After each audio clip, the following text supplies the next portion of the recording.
There's a file that doesn't exist. I've looked for it. You can request Otero County Sheriff's Department incident reports going back to 1987 through a standard public records request, and they'll mail you a packet that covers almost everything: fence disputes, livestock complaints, trespassing on BLM land, the usual texture of a rural county that's bigger than the state of Connecticut and has fewer than 70,000 people spread across it. Almost everything. There are 2 date ranges missing from the livestock incident reports: a 3-week window in late October and early November of 2004, and then a separate week in March of 2005. The department says those records were lost in a storage facility flood in 2011. The storage facility is in Alamogordo. It's a concrete block building. I went and looked at it. It doesn't have a flood history. The drainage around it runs away from the structure on all 4 sides. The floor is 4 inches above grade. The records aren't lost. They were pulled. I know this because the deputy who filed them told me so. His name is Gilbert Reyes. He worked for the Otero County Sheriff's Department from 1998 to 2008. 10 years in the patrol division, most of it covering the eastern section of the county, which is where the county starts to flatten out toward the Chihuahuan Desert, and the ranches get big, and the roads get long, and the nearest backup is sometimes 30 miles away. He's 53 now, lives in Ruidoso, sells real estate, drives a Chevy Tahoe, coaches his granddaughter's soccer team on Saturdays. He looks like what he is, a retired deputy who kept himself in reasonable shape and aged into the kind of quiet that comes from carrying something for 20 years without putting it down. He talked to me for 4 hours across 2 evenings at a diner on Meckham Drive. Coffee, pie the first night, just coffee the second. His wife knew he was meeting me. She'd been after him to talk to someone, she said. Any time his name came up in the same sentence as 2004. She didn't come with him. She said she'd heard the story enough times to know how it ended, and she didn't need to hear it again. I want to be straight with you about what this is before I start. I'm not presenting this as proven. I can't prove what Gilbert saw. I can prove that the records are missing, that the storage facility isn't flood-prone, and that the ranchers in that section of Otero County during that period lost livestock in numbers that don't appear anywhere in official databases. I can prove that a veterinarian named Dr. Patricia Esquivel, who operated a large animal practice out of Tularosa, submitted a report to the New Mexico Livestock Board in November of 2004 that was subsequently referenced in a follow-up request from a federal agency and then never appeared in the board's public archive. I know because the follow-up request, which references the Esquivel report by number, is still in the federal FOIA database. The report it references isn't, so there are gaps, official gaps, documented gaps, in places where there shouldn't be gaps. And then there's Gilbert Reyes, who spent 2 evenings at a diner in Ruidoso telling me what he found behind the stock tanks on the Harlow Ranch in October of 2004, and what happened after that, and what he was offered to forget about it, and why he took it, and why it's bothered him ever since. That story is what we're doing today. If you want to follow along as I keep digging into these cases, subscribe. I put new material out every week, and this is the kind of story that has more threads than one video can cover. Otero County sits in south-central New Mexico, and if you've never been to that part of the state, you need to understand what the terrain is doing before any of this makes sense. The county seat is Alamogordo, which sits at about 4,300 feet on the eastern edge of the Tularosa Basin, a flat, closed basin depression that stretches from the Sacramento Mountains on the east to the San Andres and Oscura Mountains on the west. The basin floor is white gypsum sand in the south, at White Sands, and grades into scrub desert going north, creosote and desert willow and black grama grass on caliche hardpan. The Sacramento Mountains rise east of Alamogordo up to nearly 11,000 feet at Sierra Blanca, and the Lincoln National Forest covers most of that range. On the eastern slope of the Sacramentos, coming down toward the Pecos River drainage and eventually Chaves County, the terrain transitions from pine and spruce at elevation down through pinon juniper, and then the pinon thins out and the grass takes over and you're in ranching country, open country, the kind where you can see weather coming from 50 miles away. That eastern slope, from the forest edge down to the flats, is where the Harlow Ranch sits. The Harlows, 3 generations of them, have been running Hereford cattle on about 8,000 acres of deeded land and a grazing allotment on the Lincoln National Forest since the 1920s. The patriarch when Gilbert worked that area was a man named Dub Harlow, which was what everyone called him. Full name, Wendell. 64 years old in 2004, one of those ranchers who'd spent his entire life on the same land and had the knowledge of it that only comes from that kind of time. He knew every water source on his property, every fence line, every spot where the cattle liked to drift when the wind came from the south. He knew his animals the way a doctor knows a long-time patient. In mid-October of 2004, Dub Harlow started losing cattle.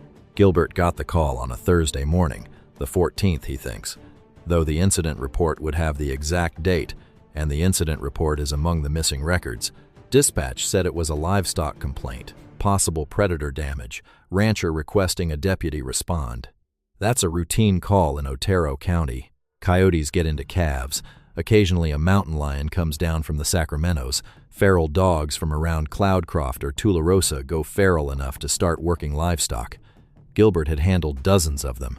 He drove out Highway 82 east of Alamogordo and then turned off on the county road that takes you up into the Sacramento foothills. A paved road for a few miles, and then caliche, graded but rough, and he made it out to the Harlow place in about 40 minutes. Dub was waiting for him by the gate in a Ford pickup, older than most of Gilbert's deputies, and in better condition than any of them. He didn't say much at first, just waved Gilbert to follow, and drove out across a rough two-track toward the eastern section of the property, toward the stock tanks. There are 3 stock tanks on the Harlow Ranch, earthen impoundments fed by seasonal runoff from the Sacramentos, and they sit along a gradual slope that drains east. The lowest one, the easternmost, is about 2 miles from the house and sits in a shallow draw between 2 low ridges of limestone and pinon scrub. Dub drove them out there in about 15 minutes and stopped the truck, and they got out. Gilbert told me he smelled it before he saw anything. Standing next to the truck, 20 feet from the stock tank, the wind coming from the east, off the open desert. He said it hit him like a chemical, sharp, acrid, with something underneath it that his brain kept reaching for a category for and couldn't find. Not ammonia exactly, not sulfur exactly, though that's what he settled on later, because it was the closest single word. More like the two of them combined, and then something organic under that. Something alive but wrong. Dub, what's that smell? Dub just pointed at the tank. 3 cattle were down on the near bank of the tank, 2 yearling heifers and a mature cow, Hereford cross. The cow probably 800 pounds, all 3 on their sides, legs extended, dead. Gilbert walked over and crouched next to the nearest heifer, and the first thing he noticed was the same thing I've heard described by every witness who's gotten close to these animals. The deflated look, the skin hanging wrong, too loose, the rib cage showing through the hide in a way that suggested the body cavity behind it was less full than it should be. The heifer weighed maybe 450 pounds on the hoof, and lying there it looked like a paper model of itself. He checked for wounds. The heifer's hide was intact on the visible surfaces, no tears, no bites, no claw marks. He rolled the head back, looking at the throat and the neck, and found them clustered under the jaw on the left side. 3 puncture wounds, small, round, clean through the hide and into the underlying tissue. He pressed the skin around them. Dry. He looked at the ground beneath the animal's neck. Dry. He stood up and looked at the dirt around all 3 carcasses, and there was no blood anywhere. None on the ground, none on the animals, none in the water of the tank, which was still and clear. He'd been a deputy for 6 years by then. He'd seen livestock killed by predators maybe a dozen times. He stood next to those 3 cattle, and he turned to Dub Harlow, and he said, "When did this happen?" "Found them this morning. They were alive at last check yesterday around 3. "So, overnight?" "Yes." "Dub, how many head do you run in this section?" 26 in this pasture. Moved them down from the upper allotment last week. I'm going to need you to count the rest." They counted. 23. 3 down, 23 alive, and the 23 were not behaving normally. Cattle in good order drift and graze and do what cattle do. These 23 were bunched at the opposite bank of the tank, as far from the dead animals as the fence allowed, pressed together in a cluster that would have been appropriate for a blizzard or a predator working the perimeter, but made no sense on a clear October morning with no wind and good visibility in all directions. They weren't making noise.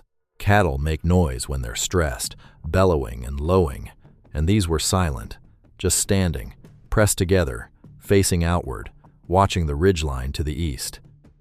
Gilbert called dispatch and asked for the department's livestock specialist, a deputy named Cordell Wachtel who'd grown up on a ranch in Eddy County and handled most of the complex animal calls. Cordell was 2 hours away and said he'd come out after lunch. Gilbert called Dr. Esquibel's office in Tularosa. Her receptionist said she had a full schedule but could be there by 4. Gilbert said fine, he'd stay. He took pictures with the department camera. He photographed the carcasses, the wounds, the ground around the animals, the tank, the ridgeline to the east. He walked the perimeter of the pasture looking for tracks or fence disturbance or any other evidence of what had come in from outside. The fence was intact. The caliche ground near the fence was hard and dry and didn't hold impressions well.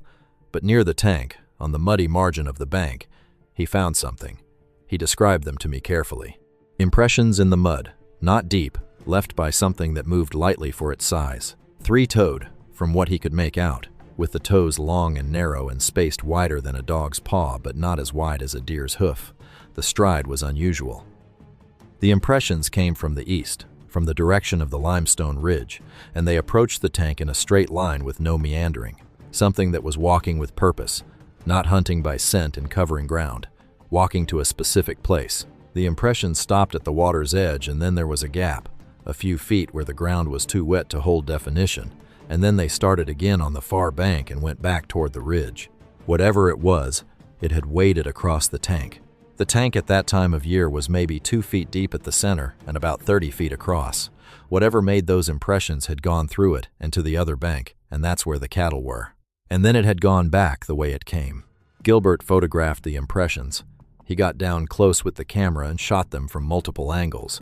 He measured the toe spread with a pen laid across the impression as a scale reference. He was thorough. 6 years as a deputy, he knew how to document a scene. He stood up and looked at the limestone ridge to the east and thought, for the first time, that whatever he was looking at was a predator case he didn't have a category for. Cordell Wachtel showed up at 12:30 and walked the scene and said less than Dub Harlow had. He crouched next to each of the 3 carcasses for a long time. He examined the wounds. He pressed the skin and looked at the ground. He looked at the impressions. He stood up and put his hands in his pockets and looked at the ridge. "You call Esquibel?" he said. "She's coming at 4. Good." He looked at the ridge again. "You file the incident report before you came out?" "No, I'll file it tonight." "File it tonight," Cordell said, like he was confirming something he'd already decided. "Doctor." Patricia Escabel arrived at 4:15 in a gray Chevy Dually with a covered bed full of veterinary equipment. She was in her mid-40s then, Gilbert said. A compact woman with close-cut black hair and a way of moving around a carcass that communicated exactly how many years she'd been doing this. She'd grown up in Las Cruces, gone to Colorado State for veterinary school, come back to New Mexico, and built a large animal practice in Tularosa that covered most of eastern Otero County. She did cattle, horses, the occasional llama. She had her own relationship with the Harlow Ranch, and she knew Dub. She looked at the 3 cattle for about an hour.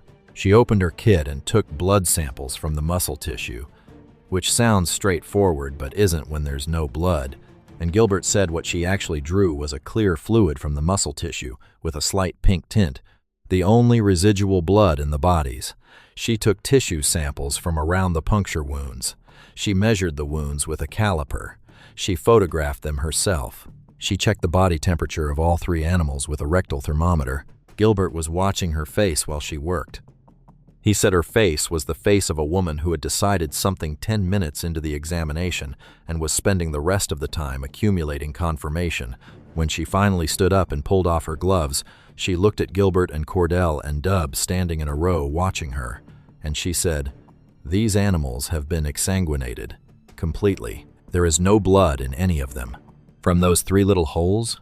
Dub said. "The wounds penetrate the external jugular on all 3 animals. Both holes in the cluster go through the vessel wall. I can feel them probing with a swab." She held up the caliper. Each puncture is 4 to 4.5 millimeters in diameter. The vessel walls around the entry points are intact. No tearing, no bruising. The wounds are bilateral in penetration, meaning the puncturing object passed through both sides of the vessel wall, in and out, cleanly. So whatever did it went through the vein completely, Gilbert said. Through the vessel. Perforated it on entry and again on exit. That creates 2 openings in the vessel wall, both approximately the same diameter as the penetrating object. If the penetrating object then created suction at the wound site, both openings would allow fluid to flow toward the lower pressure. Dub looked at the 3 cattle. It sucked them dry through a hole the size of a ballpoint pen, through 3 holes, but essentially yes. In one night. She didn't answer that. She closed her kit. She told Gilbert she'd send the samples to the New Mexico Veterinary Diagnostic Laboratory in Albuquerque, which operates under the College of Agricultural, Consumer, and Environmental Sciences at UNM. She said she'd submit a report to the New Mexico Livestock Board, which she was required to do when livestock deaths were consistent with predator activity, unidentified or otherwise. She said she'd copy Gilbert on the results when she had them. She copied him once. About 3 weeks later, a preliminary report that said the tissue samples showed anomalous cellular changes in the tissue adjacent to the puncture wounds, changes consistent with localized thermal stress, though the source of the heat could not be identified. The cells in the immediate wound margin were intact but altered at the subcellular level, mitochondria disorganized, membranes exhibiting unusual permeability. The blood analog fluid drawn from the muscle was described as plasma fraction only, meaning the red blood cells were gone, but the plasma medium remained. She had no explanation for that selectivity. A natural exsanguination would remove all blood components. This hadn't. Gilbert read the preliminary report 3 times the night it came in. He wasn't a veterinarian, and some of the terminology required him to look things up, but the overall picture was clear enough. The cells immediately surrounding the puncture wounds had been cooked from the inside without any external heat source. The mitochondria, which are the structures inside a cell that produce energy and regulate cellular temperature, were disorganized in a pattern, Dr. Escabel described in her notes as consistent with acute thermal disruption, meaning a sudden intense heat event at the cellular level. But the skin above those cells was intact. No burn marks, no blister, no surface damage of any kind. Whatever had produced the heat had done it from within the tissue, not from outside. The plasma fraction detail bothered him more. He called a nurse he knew at Gerald Champion Regional Medical Center in Alamogordo, a woman named Sandra who had worked the ER for 15 years, and described it hypothetically. Said he was curious about how blood separation worked. Sandra explained that blood has 2 main components: the plasma, which is the liquid carrier, and the formed elements, which are the red cells and white cells and platelets suspended in that liquid. Separating them requires centrifugation, spinning the blood at high speed to force the heavier formed elements outward and leave the plasma behind. You can't do it passively. You can't do it in the field. You need a machine.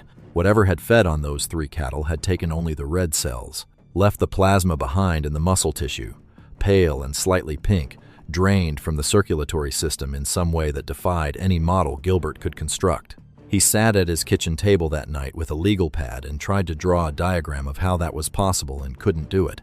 You'd need to filter while you extracted. You'd need to separate components that are thoroughly intermixed in a living circulatory system, pumping under pressure, at a rate fast enough to drain 3 800-pound cattle without waking anyone. He drew lines on the legal pad and crossed them out, and eventually put the pad in the drawer and went to bed. He also spent time that week looking at maps. The limestone ridge east of the lower tank sat at the boundary of the Harlow deeded land and the Lincoln National Forest grazing allotment. The allotment ran uphill into the forest another 3 miles before hitting the designated wilderness boundary. The wilderness boundary in that section of the Sacramentos was established in 1980 under the New Mexico Wilderness Act, which designated about 45,000 acres of the Lincoln as the White Mountain Wilderness. No motorized vehicles, no mechanized equipment, minimal trail maintenance.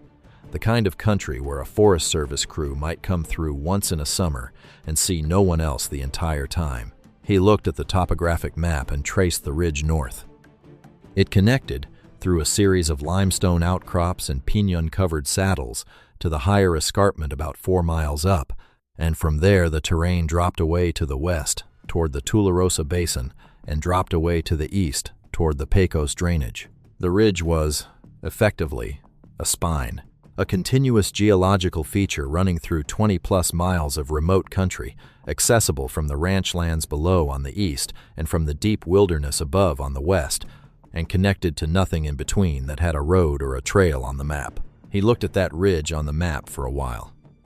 Then he drove out to the Harlow Ranch the next afternoon, not on official business, just in his personal truck, and he sat on the tailgate at the lower tank and looked at the ridge and thought about what lived up there and how long it had been living there, and whether the limestone escarpment that ran from there north through Lincoln County, south into the Sacramento foothills, had been that thing's territory, before the Harlows ran their first fence post, and before the county road existed, and before Alamogordo was a town. The ridge didn't answer him. It sat in the October afternoon light, pale gray limestone going gold at the edges as the sun dropped, the piñon casting thin shadows on the rock. He drove home. She never sent a second report. 2 months later, Gilbert tried to call her office about a different matter, a horse with colic out near High Rolls, and Tina at the front desk told him Dr. Esquivel wasn't in. He called twice more over the following month. Third call, Tina, in a voice that had gone flat and careful, said Dr. Esquivel had sold the practice and relocated. No forwarding contact. Gilbert asked where. Tina said she didn't have that information, and the new practice owner was Dr. Beaulieu. And did he want that number? Gilbert didn't call Dr. Beaulieu. He drove to the livestock board office in Albuquerque the following spring and asked for the Esquivel report from November 2004. The clerk searched the system and found the reference number from the federal follow-up inquiry, but said the report itself wasn't in the archive. She checked twice. It wasn't there. He drove home. He sat on that for a while. Before any of that happened, though, there was the second incident, and the third. And then there was the night Gilbert Reyes drove out to the Harlow Ranch alone at 2 a.m. and saw something standing on top of the limestone ridge, and that's where this story actually starts to matter. The second incident was 10 days after the first. October 24th or 25th, Gilbert wasn't certain on the date. Dub called the department, not on the emergency line, just the office number, and said he'd found more cattle. Not at the lower tank this time. At the middle tank, half a mile north. 4 animals this time, 3 cows and a bull calf. Same wounds, same exsanguination, same nothing on the ground beneath them. The surviving cattle in that pasture were bunched and silent and watching the ridge. Gilbert and Cordell went out, photographed everything, documented the wounds.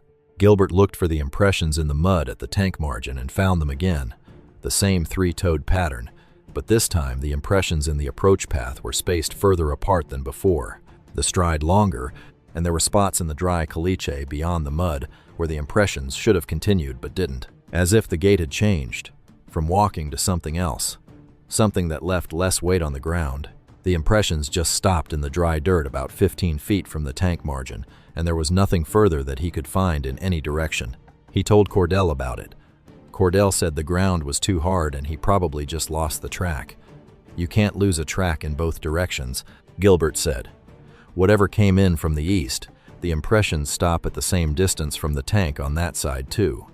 It's not that the ground got harder, they just stop. Cordell didn't have an answer for that. He filed his own supplementary report and said predator of unknown type, recommended consultation with New Mexico Game and Fish. New Mexico Game and Fish sent someone out about a week later, a wildlife biologist named Prentice. Gilbert wasn't there for that visit, but Dub described it to him afterward. Prentice walked the scene, looked at the photographs, looked at the dried impressions, and said it was probably a large feral dog, possibly a pack, and that the impressions were degraded enough that the toe count wasn't reliable. He said dogs could inflict bite wounds that looked like punctures in certain lighting conditions. He said exsanguination was an overstatement, and the blood had likely soaked into the ground or been consumed. Dub, who had been ranching in Otero County for 4 decades, told Prentice what he thought about that assessment in language that Gilbert declined to repeat to me, but characterized as extensive. Prentice filed a report that said unconfirmed predator activity, likely canid. He recommended improved livestock containment and said game and fish would follow up if the incidents continued. They didn't follow up. Between the second incident and what happened on November 3rd, Gilbert had started sitting on the information differently. He'd pulled up what he could find about the kill signature, the specific combination of puncture wounds and complete exsanguination, and no mess at the scene. He'd found the Puerto Rico reports from '95, the newspaper coverage, the wave that had hit the island that summer. He'd found references to similar incidents in Texas and Mexico and Chile. He was not a man who leaned toward unusual explanations. He'd been a deputy for 7 years by that point, and deputies, in Gilbert's description of the job, are essentially professional skeptics. You hear a lot of stories. The truth is usually simpler and more boring than the story. But the cattle on the Harlow Ranch were dead and they had no blood, and the impressions in the mud at the tank margins didn't match any predator in the New Mexico Wildlife Database. And Gilbert Reyes was sitting with that at 11:30 on the night of November 2nd when his phone rang. Dub Harlow. Voice low, steady, the voice of a man who is afraid and has decided not to let the fear run him.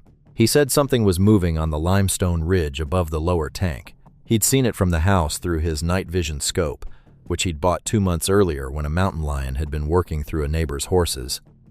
He said it was moving along the ridge crest, upright, and it wasn't a person and it wasn't a deer, and he wanted Gilbert to come out because he was not going to go out there alone. Gilbert drove out. No lights, no siren, no call to dispatch. He told me that was the decision he'd made on the drive, and he'd been sitting with it ever since, whether that was the right call. The right call was probably to radio, in that he was responding to a call at the Harlow Ranch and get his location on the log. He didn't do that. He said, and I believe him, that he wasn't sure what he was going to find, and he wasn't sure he wanted a record of it until he'd found it and decided what it was. The drive out took about 35 minutes. He killed his headlights on the county road about half a mile from the Harlow gate and drove in on parking lights, slow caliche crunching under the tires of his patrol truck.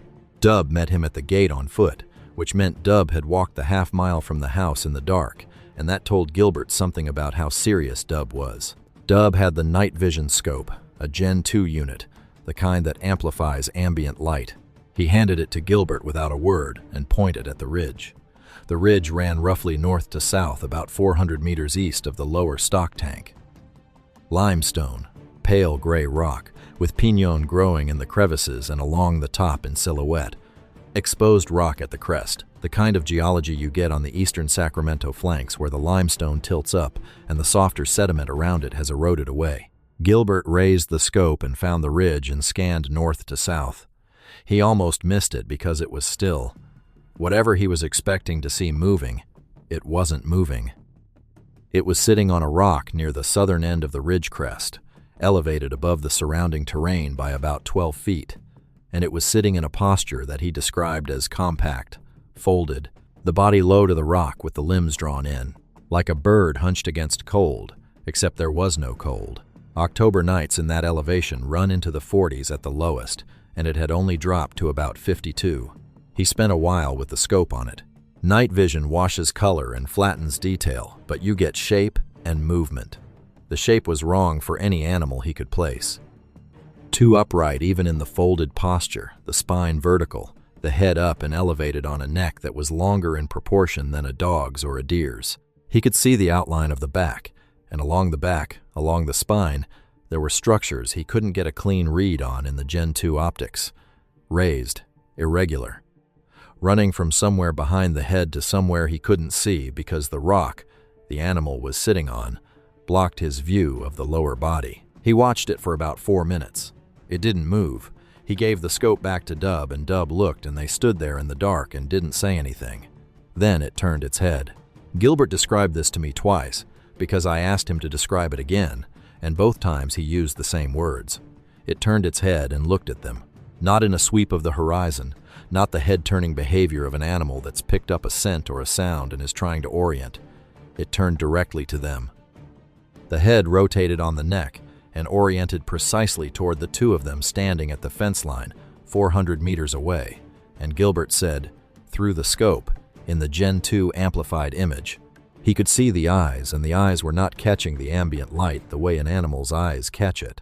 Under night vision, animal eyes show as bright spots, sometimes greenish-white, sometimes orange, depending on the tapetum lucidum.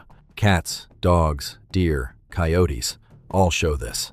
The light enters the eye, bounces off the reflective layer at the back, and returns to the scope as a glow. Gilbert had spent years using night vision in the field, and he knew exactly what that looked like. The eyes on the ridge reflected nothing.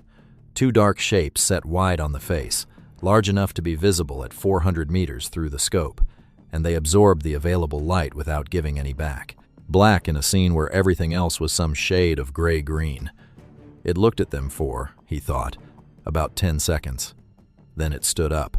He said the movement was seamless in a way that bothered him more in retrospect than it did in the moment. From the folded, compact sitting position to fully upright in one motion, no intermediate posture, no leveraging. If you watch a dog stand up or a deer stand up, there's a sequence. Front legs first, then back, or the shift of weight from haunches to legs. This went from sitting to standing, like a lamp turning on. Instantaneous. Upright, at full height, on two legs, on the crest of the limestone ridge. Height was hard to judge against the rock, but Dub's estimate, and Dub had been watching it for 10 minutes before he called Gilbert, was somewhere between 4 and 5 feet. Lean, not bulky. Long in the limbs for the torso, the arms hanging lower than a person's arms relative to the hip. It stood on the ridge for maybe 20 seconds. Then it went down the far side. Not climbed down. Went down the vertical face of the limestone like the vertical was a preference, not an obstacle, moving on all four limbs down the rock face the way a gecko moves down a wall. Fast, deliberate, and then it was on the desert floor on the other side, and it was gone into the dark in the pinon. The whole encounter, from the moment Gilbert raised the scope to the moment the thing disappeared over the far side of the ridge, was probably 4 minutes. He knows that because his body told him afterward.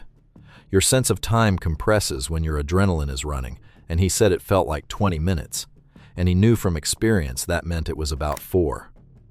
His hands were shaking when he lowered the scope. Not badly, a fine tremor, but there. He'd had his hands shake after a bad traffic stop once, a guy who'd produced a weapon and then thought better of it, and this was the same tremor, the body's bill arriving after the fact. Dub was completely still beside him. Gilbert looked at him, and Dub was standing exactly as he'd been standing when he first pointed at the ridge, feet planted, one hand still raised with the finger extended toward the rock, the other hand at his side. His mouth was slightly open.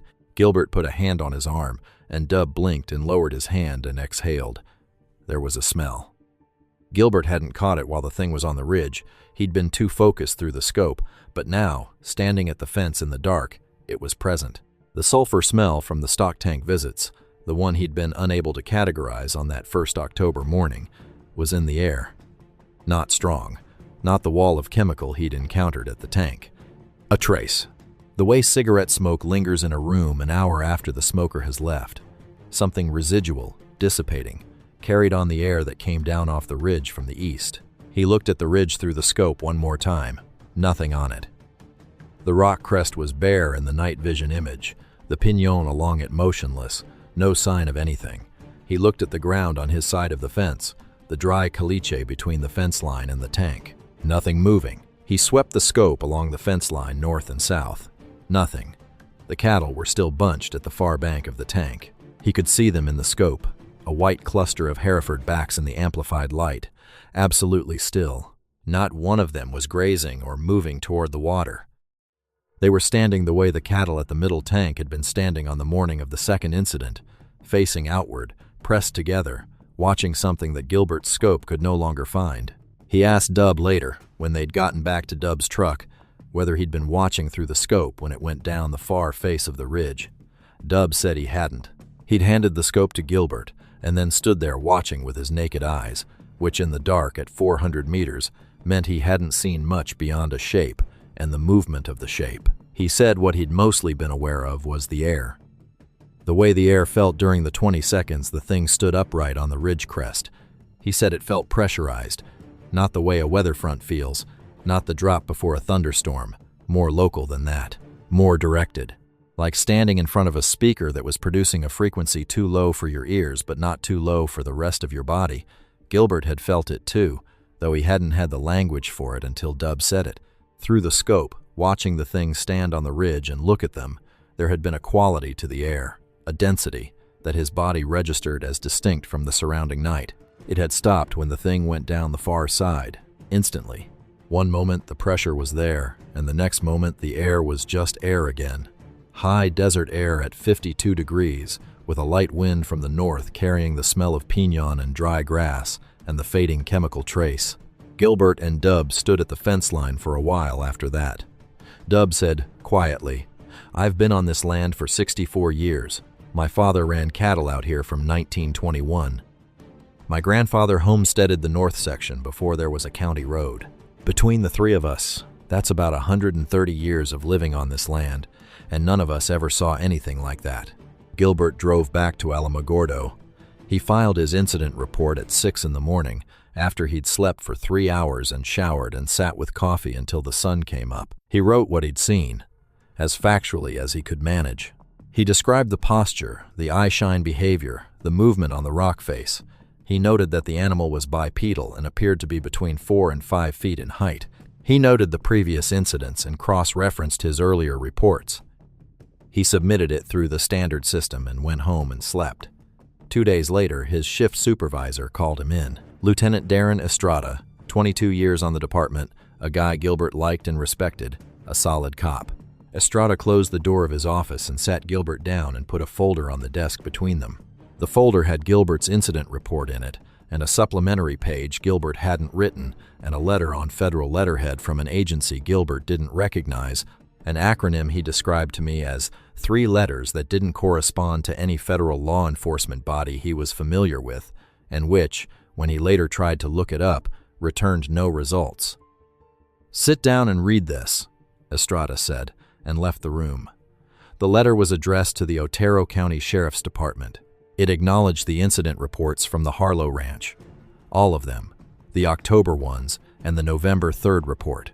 It stated that the incidents were under active federal investigation related to ongoing monitoring of what it called ecological anomalies in the Lincoln National Forest adjacent zones. It requested that all original incident reports related to the Harlow Ranch livestock deaths from October and November 2004 be transmitted to the contact address on the letterhead. It further requested that no additional reports be filed on the matter and that no public statements be made pending completion of the federal review. At the bottom, a handwritten note, blue pen, block letters. It said, "Deputy Reyes, see attached." The attached was a single page. It said that the department had reviewed Deputy Reyes's service record and found it exemplary. It said that the department was in a position to support Deputy Reyes's continued career development and that a transition to a federal law enforcement position would be made available contingent on satisfactory resolution of the current matter. The salary listed was roughly double what Gilbert was making as a county deputy. He sat in Estrada's office for about 10 minutes reading those 2 pages. Then, Estrada came back in and sat down. "I've already been told what I need to tell you," Estrada said. "I don't know any more about this than you do, and I'm not going to pretend I do. I also want you to understand that I'm not your enemy in this room. What I'm telling you is what I was told to tell you, which is, the reports are going to be pulled. All the livestock incident files for October and November on that section of county. They've already sent someone to coordinate with records. The originals go to them. The electronic copies are going to be pulled from the system." Estrada looked at the folder. "Your report from November 3rd is going to be logged as a false alarm call. No incident. Officer error." "Officer error. That's what the log will say. And in exchange, I get a federal job offer. That's what the letter says." Gilbert looked at the letter. He looked at Estrada. "Darren, did you read my November 3rd report?" "Yes." "And what do you think it is?" "What I saw." Estrada was quiet for a moment. "He was," Gilbert said, "a fundamentally honest man, and honest men get quiet before they say hard things. I think you saw something. I don't know what. I think the people sending this letter know more about what it is than either of us, and I think their interest in making sure nobody keeps asking questions tells me something about what they think of what you saw, so they know what it is. I think they've got a file on it. Yes, that's what I think. And they want my reports. They want your reports, and they want you to stop having reports."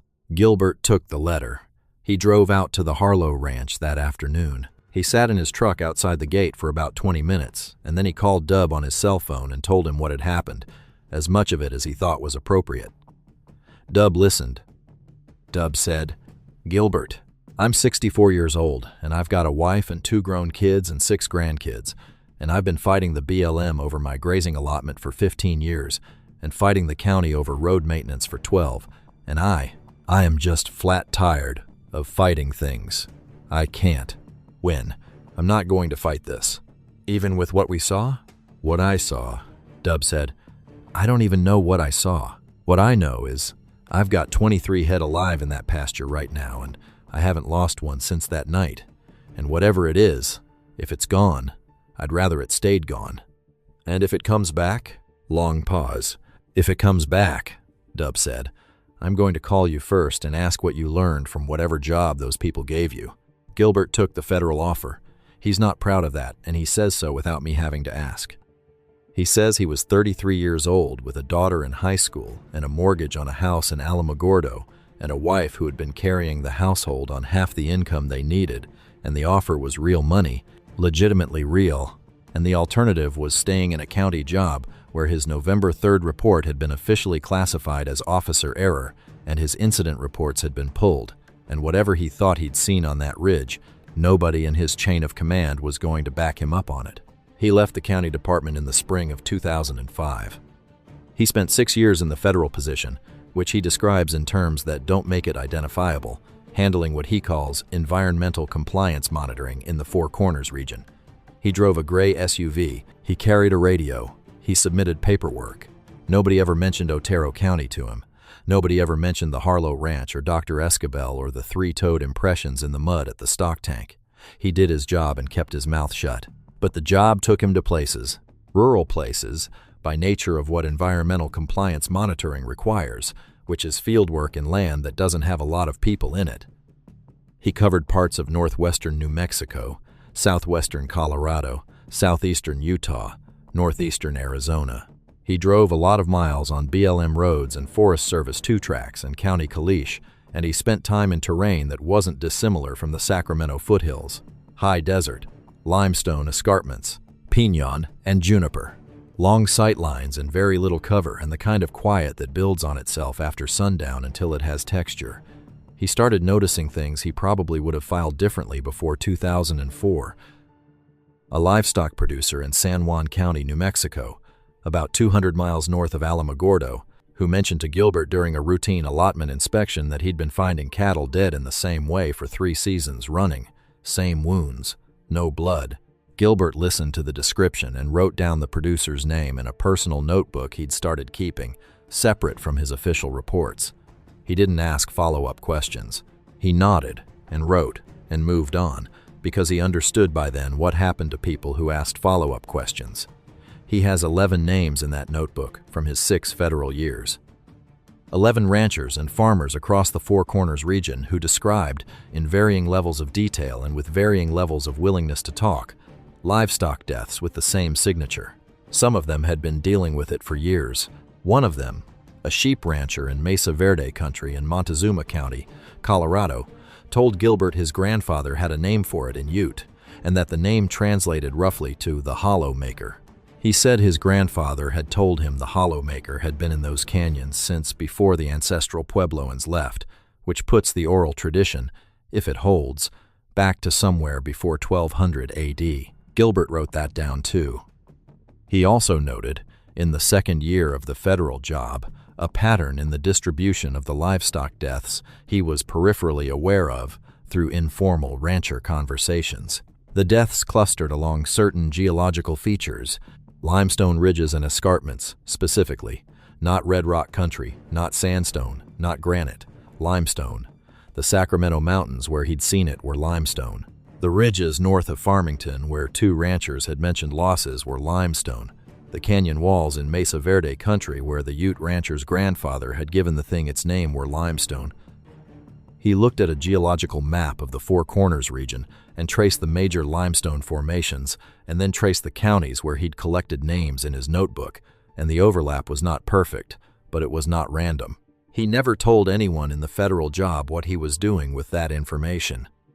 He filed it in the notebook and kept the notebook in his truck, and eventually, in 2011, he left federal service to go sell real estate in Ruidoso, a career change that his wife had been lobbying for since 2008, and that he finally agreed to after a morning where he sat in the gray SUV in a parking lot in Gallup and thought about what he was doing with his life, and whether the notebook in his truck constituted doing something, or just watching from a distance while he collected a federal paycheck to stay quiet. The two incidents I haven't told you about yet are the ones from March of 2005. The livestock deaths on the Harlow Ranch had stopped after November 3rd. The incident log was cleared. The reports were gone. Gilbert was in his last months at the county department, processing his paperwork for the federal transition. He'd more or less put the case into a mental box and closed it. He had to. You can't function in the job if you're chewing on the one case that went sideways. You close the box, and you deal with what's in front of you. In March, he got a call from a rancher named Fidel Lucero, whose property sits about 12 miles north of the Harlow Ranch, on the other side of a dry arroyo that runs down off the Sacramento Escarpment and cuts east toward the Pecos. Fidel ran about 80 head of mixed cattle and maybe 30 goats on a spread that had been in his family since his grandfather had come up from Chihuahua in the 1930s. Small operation by Otero County standards, but 3 generations deep and tight. Fidel had found dead goats, 6 of them, in a pen adjacent to his barn, discovered at dawn on a March morning. Puncture wounds, no blood. He described the wounds to Gilbert on the phone before Gilbert had driven out, and the description was the same, exactly the same. The location on the neck, the number of wounds, the clean entry, the dry ground. Gilbert drove out. He documented everything. He photographed the goats, the wounds, the pen.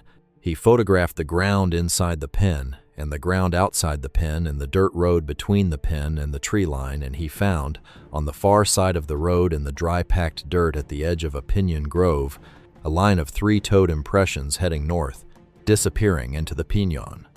He stood next to those impressions for a while. 12 miles from the Harlow Ranch, 5 months later, same wounds, same impressions. He filed an incident report. 2 days later, Estrada called him in again. Gilbert said the conversation was shorter the second time. Estrada didn't have a new letter. He just said the Lucero report needed to be pulled and logged as an incomplete call, and Gilbert needed to understand that the federal transition paperwork was still in process, and this was not a good time to be complicating things. Gilbert pulled the report. He pulled it because he'd already decided by then that this was a battle he wasn't going to win, and he was 3 months from his last day at the county department, and Fidel Lucero's goats were dead either way, and nothing Gilbert put on a form was going to bring them back or stop whatever had killed them. He's been sitting with that choice for 20 years. I want to tell you about one more person before I give you my read on all of this. His name is Roy Tafoya. Gilbert mentioned him toward the end of the first evening, almost as an aside, said that if I wanted context on the long history of the Sacramento corridor, he should give me Roy's number. Gilbert had known Roy for years, had bought a hunting lease from him back in 2002, and Roy had a ranch about 8 miles northeast of the Harlow place, up higher on the eastern slope, backing right up against the Lincoln National Forest boundary. Roy's family had been on that land since before New Mexico was a state. His great-grandmother had a homestead claim filed in 1910. The deed chain goes back that far in the Otero County records, and it's clean, no gaps. The same parcel through 4 generations of Tafoya ranchers. Roy was 78 when I spoke with him on the phone, and the thing about very old ranching families is that they carry oral history the way libraries carry books, except the library has been selectively edited by the people who lived the events. Roy told me his father had a name for what came down from the Sacramento Escarpment at night. His father was born in 1922 and had grown up hearing the name from his own father. so the term predates Roy's father's direct experience. The name was in Spanish, which was the working language of that family going back to Roy's great-grandmother, and Roy translated it for me. It translated roughly as the night drainer, or more literally, the one that takes at night. He said the word was used the way you use a name for something you know is real but would rather not discuss at length, the way old ranch families have words for rattlesnakes that aren't the word rattlesnake, because saying the actual name too often is considered bad manners or bad luck depending on who you're talking to. The night drainer. You'd say it when you found a goat in the morning and the goat had the holes in the neck and nothing on the ground beneath it. You'd say, in the practical, matter-of-fact tone of people who deal with hard things every day, the night drainer got into the pen again, and you'd bury the goat and reinforce the fence and go about your business. Roy said his father had seen it once, in the 1950s, on a winter night when he'd gone out to check a heifer that was close to calving. His father was carrying a kerosene lantern. This was before the family had run power to that section of the ranch, and the lantern light was good enough to see by in the immediate area around the barn, but not much further. His father had come out of the barn and turned to go back to the house, and something on the barn roof stopped him. The lantern light caught it, just the edge of it, the lower half visible below the roof line, 2 feet, long-toed, flat against the tin roof, and the tail of something he couldn't get a clear view of hanging down past the eave. Not a cattail. Too long, too heavy, moving with a slow lateral sway like a weighted pendulum. His father stood there. The tail stopped moving. Then, whatever was on the roof, all at once, was gone. Not gradually, not climbing or jumping, just gone, and the roof made one single sound, a muffled impact that his father described as the sound a wet sandbag makes when you set it down, and then nothing. His father walked around the barn in the lantern light and found nothing on the ground on any side, and found 3 dead chickens in the coop at the far end of the barn, with the holes in the neck and nothing on the floor of the coop beneath them. Roy said his father never talked about it much. When Roy was young and asked about it, his father said he'd seen the night drainer on the barn roof, and it hadn't been interested in him, and he hadn't been interested in it, and that was the end of the conversation. What struck Roy was the phrase he used, hadn't been interested in him. Like there was the possibility of interest, the category of interest in humans, and his father had simply not been selected for it. My father was not a nervous man, Roy told me. He ran that ranch alone for 30 years after my grandfather died. He dealt with everything that ranch threw at him. Drought, flood, a bad winter that killed 40 head in '61, a wildfire that burned the south section in '67. Nothing rattled him, but he stopped going out to the barn after dark, without a lantern, and another person for the rest of his life. He never said why. He didn't have to say why. I asked Roy if he'd seen it himself. Once, he said. 73, maybe 74. I was 28, 29. Night calving season, same as my father. I was out past midnight checking the cows. I had an electric flashlight by then, a good one.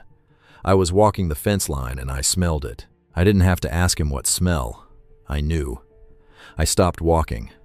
I put the flashlight out. I stood there in the dark. My father's voice in my head telling me to go back to the house. The same voice he'd used when I was 10 years old and had gotten too close to a canyon edge. Quiet and serious, and not loud enough to startle whatever you're standing near. I stood there for maybe 3 or 4 minutes. I could still smell it. And then I heard something I hadn't heard since I was a kid, and my father had taken me up to the forest boundary to check the upper fence. He paused. I let it sit. There is a sound that comes out of that limestone country at night, up at the edge of the forest, that you don't hear anywhere else. I grew up hearing it sometimes in summer, when the wind came down off the mountains from the north. It's low, deep, not a rumble, not a bark, not anything you could match to an animal. More like a vibration you hear inside your skull before you hear it in your ears, if that makes any sense. My father said that was the night drainer talking to itself, or to others like it, whatever it talked to in the dark. My father said when you hear that sound, you go inside and you don't come back out until it's done. You heard it that night. I heard it that night. Close, not from the forest edge. From the ridge line behind the east pasture, which put it maybe 200 meters from where I was standing, I went inside. I locked the barn. I went back to the house and I sat in the kitchen until 4 in the morning, and then I went out and found 2 calves dead in the east pasture with the holes in the neck and nothing on the ground. Roy's family had been dealing with what lived on the Sacramento escarpment for roughly 100 years by the time Gilbert Reyes drove out to the Harlow Ranch in October of 2004. 100 years of night calving in the dark with a lantern, of reinforcing pens, of burying animals with the holes in the neck, of teaching the next generation what the smell meant and what to do when you heard the sound, not reporting it, not demanding answers from anyone with a clipboard, just incorporating it into the knowledge of that specific piece of land the way you incorporate the weather patterns and the water sources and the grazing rotations.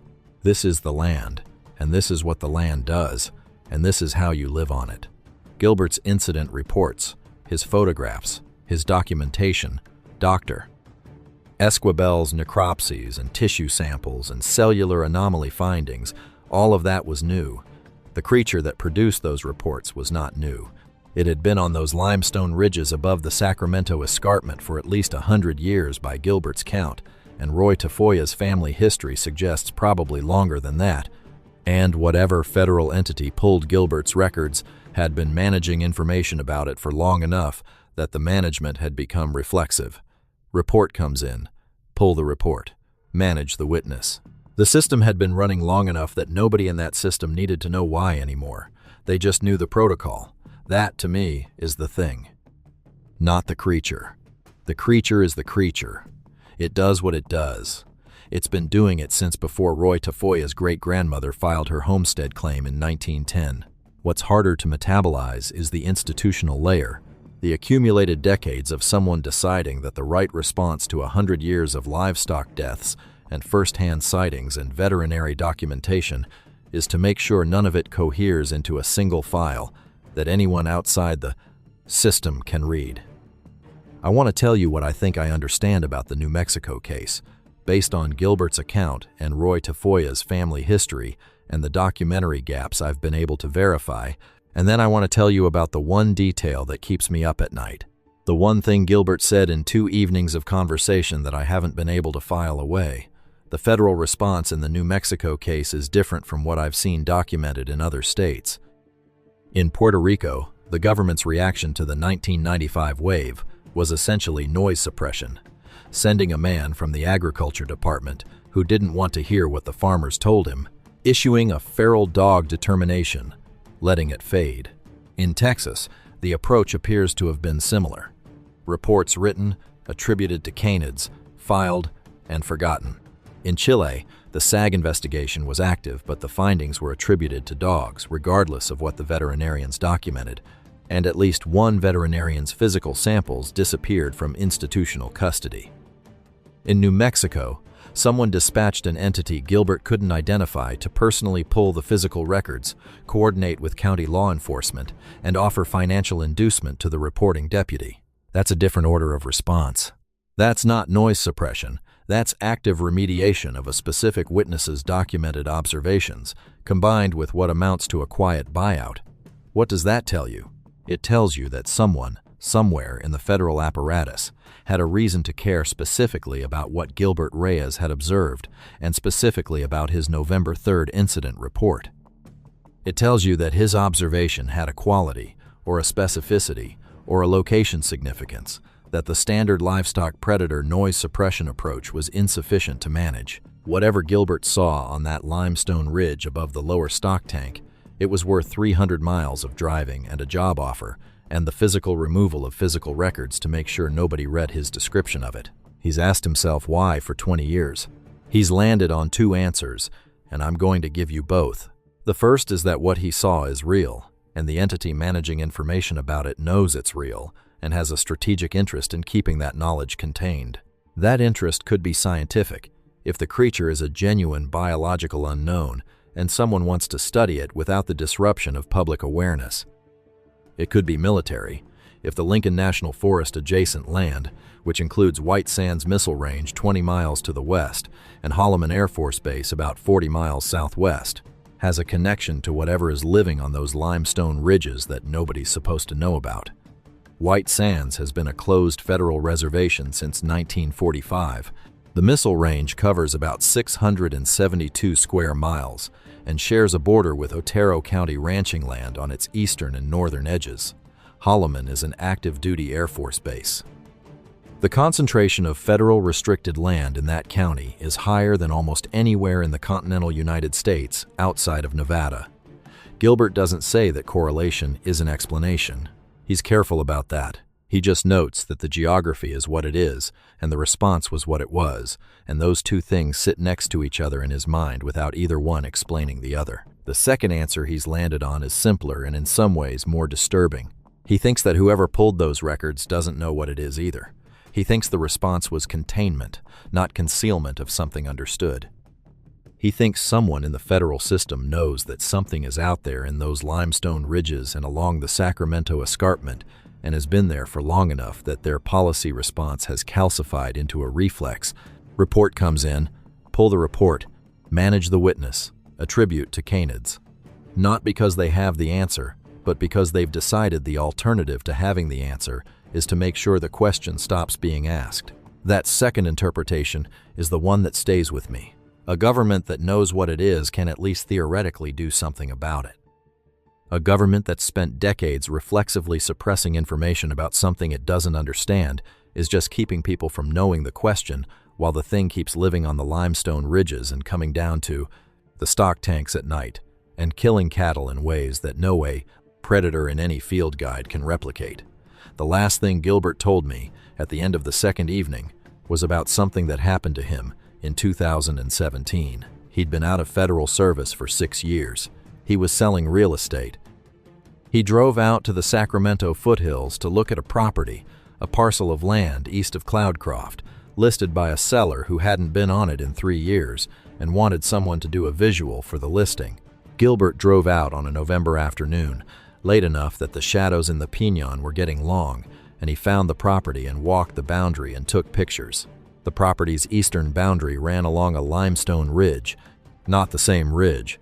He was a good 30 miles north of the Harlow Ranch by then, but the same geology, the same pale exposed limestone tilting up against the sky, the same pinon in the crevices. He was walking the ridgeline and he stopped. The smell, faint. Not strong, nothing like it had been at the stock tank that first morning, but there. The acrid chemical note under the clean pinon air, the thing his nose kept reaching for a category for and couldn't find. Sharp and wrong and slightly sulfuric and something else he still didn't have a word for. He stood there. The light was going orange. The ridge ran south, curving gradually east, disappearing into the pinon. Nothing moved on it. He walked back to his truck. He drove down the mountain. He called the seller that evening and said the property was in reasonable shape and he could list it whenever the seller was ready. He drove home to Ruidoso. He didn't say anything to his wife about the smell, and his wife, who had been after him to talk to someone for 6 years, looked at his face when he came in and didn't ask. He hasn't been back to that section of the Sacramentos. He said there's no professional reason he has to go back and he's comfortable with that. The livestock reports for the Sacramento foothills ranches, for the counties in that region, Otero, Lincoln, Chavez, going back to the 90s, show periodic spikes in predator-attributed cattle deaths with anomalous characteristics. Spikes that don't correlate with population increases in any documented predator species. Spikes that don't follow the distribution patterns of coyote or mountain lion activity as mapped by New Mexico Game and Fish. Spikes that cluster in specific subregions along the Sacramento escarpment and then stop, sometimes for 2 or 3 years, and then cluster again. I've spent time with those databases. The pattern is there. The ranchers in those sections know what the pattern is. They've known for a long time. Most of them don't file reports anymore, or they file vague ones that say predator damage and don't push for follow-up because they've been through what Dub Harlow went through and they understand that the follow-up doesn't lead anywhere productive. They absorb the losses. They reinforce their pens. They don't talk to strangers about it. Dub Harlow is 74 now. Gilbert told me he drives past the turn to the Harlow Ranch when he has reason to be in that part of the county, and he thinks about stopping and doesn't. He doesn't know what he'd say. He doesn't know what Dub would say. He knows the lower stock tank is still there. The earthen impoundment in the draw between the 2 limestone ridges and the ridge on the east side of it, still tilts up pale and exposed against the sky, and whatever sat on that ridge on the night of November 3rd, 2004, and stood up and looked at two men standing at a fence line 400 meters away with eyes that swallowed the available light without returning any of it. It was still out there somewhere in the 19,000 acres of Lincoln National Forest behind that ridge, and nobody with a badge or a clipboard was going to tell you anything different from canid predation, unconfirmed. There's one more thing. I almost didn't include it because it's the kind of detail that sounds like embellishment, and I'm not in the business of embellishing. But I asked Gilbert, toward the end of the second evening, whether he'd ever been able to find any other reports from the Sacramento area that described what he saw. Not the livestock deaths, those he could find in the aggregate data, but the creature itself. The bipedal, the eyes, the movement on the rock face. He said yes. He said that in his year of federal service, 2005 to 2006, before he understood the extent to which the job was about not asking questions, he'd done some searching through internal databases. General ecological monitoring databases, the kind of thing that aggregates wildlife sighting reports from field personnel. He'd searched the Lincoln National Forest adjacent zones. He'd found flagged anomalies in the wildlife monitoring data going back to the late 80s, sighting reports from Forest Service personnel, trail crew workers, fire lookouts, grazing allotment inspectors, reports of bipedal animals on the limestone ridges at night, animals with the wrong eyeshine behavior, animals that moved between bipedal and quadrupedal gaits. The reports were flagged in the system with a specific code he didn't recognize.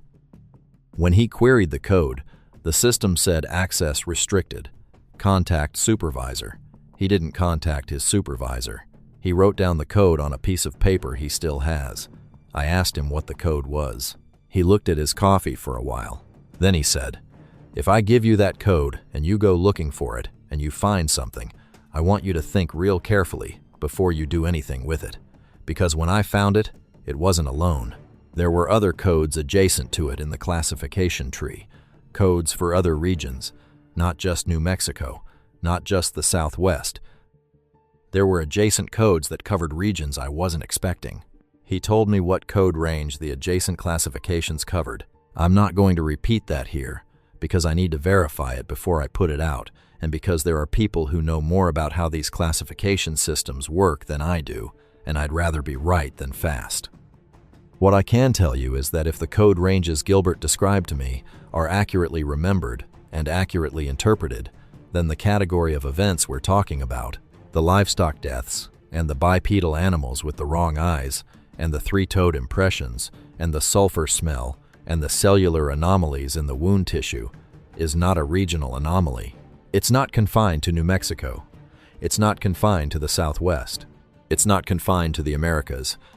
I'll come back to that when I have more. In the meantime, what I have is this. Gilbert Reyes spent 10 years as an Otero County deputy and 10 years watching what happened when he tried to document what he'd seen, and he's sitting in Ruidoso selling real estate and coaching soccer, and he doesn't sleep through the night either. He said that. Near the end of the second evening, he said he doesn't sleep through the night, and he hasn't since November 2004, and his wife knows, and she doesn't ask. He goes to bed. He sleeps for a few hours. Somewhere around 2 or 3 in the morning, he comes up out of whatever he's dreaming, and he lies there in the dark, and he thinks about the ridge, the pale limestone against the dark New Mexico sky. The thing sitting on the rock, folded up, still, with its spine structures lying flat. The moment it turned its head and oriented directly at 2 men standing 400 meters away in the dark, as if distance and darkness were not variables it needed to account for. He thinks about the eyes.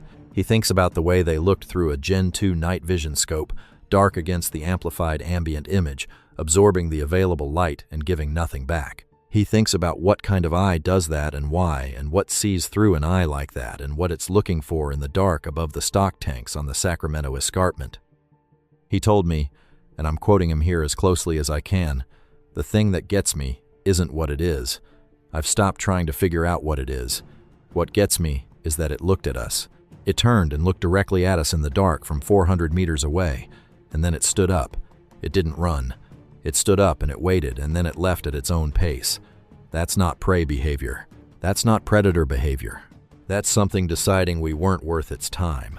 He paused. I've been a cop for a long time. I've been looked at by a lot of people who thought they were better than me and weren't scared of me, and most of them I could arrest and put in the back of my truck. Whatever was on that ridge, I couldn't arrest it. I couldn't put it in the back of my truck. I couldn't do anything except stand there and watch it decide to leave, and the decision was entirely its.